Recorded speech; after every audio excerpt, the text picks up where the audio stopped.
এই যে দুনিয়ার মধ্যে আল্লাহর বিধান ছাড়া যা করলাম, নামাজ পড়লাম না, রোজা রাখলাম না, পর্দায় থাকলাম না, সুদ ঘুষ খেলে, এই জন্য কি তোমাদের আবাস, তোমাদের বাড়ি কি আর জাহান্নাম, এই আমাদের বাড়ি হবে জাহান্নাম। ইয়া মাওলাকুম, এই জাহান্নামের উপযুক্তই তোমরা, কে বলেন? আল্লাহ বলেন। যেমনি উপযুক্ত এই যে আসরের সময় বলবে হাইয়া আলাল ফালাহ, বলবে না আসরের সময়? তখন আপনি আসবেন?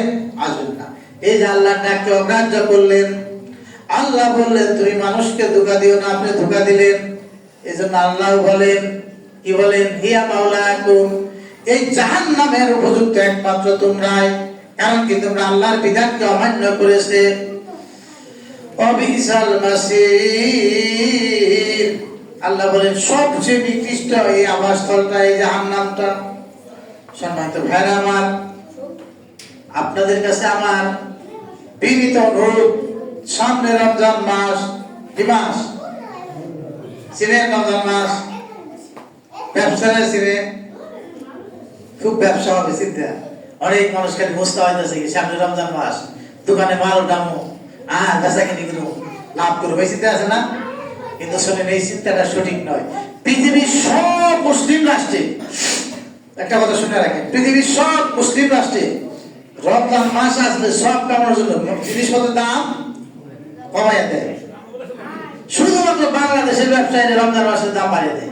আপনি সৌদি আরব যান, কুয়েত যান, আবুধাবি যান, মরক্কো যান, কাতার যান, বাহরাইন যান, রমজান মাসে চাল উঠলে তারা প্যাকেজ ঘোষণা করে কে কত কম নিয়ে বিক্রি করে দিতে পারবে, আর বাংলাদেশের প্যাকেজ ঘোষণা হয়। তাহলে রমজান মাস যেটা বলতে চাই আপনাদের খেদমতে, আপনারা যারা এখানে আছেন একটু মনোযোগী হন। এই রমজান মাসটাকে আমাদের জীবনের শেষ রমজান মাস হইতে পারে, হয়তো পাবো কিনা জানি না, আল্লাহ জানেন। এই রমজান মাসটাকে ব্যাপকভাবে আল্লাহ সন্তুষ্টির জন্য জান্নাতে যাওয়ার একটা উত্তম মাধ্যম বানাতে পারি না আমরা? নিয়ত করেন এখন থেকে কোনো প্রকার মিথ্যা বলবেন না, খারাপ কাজ করবেন না, পরে সম্পদ যা আছে দিয়ে দিবেন।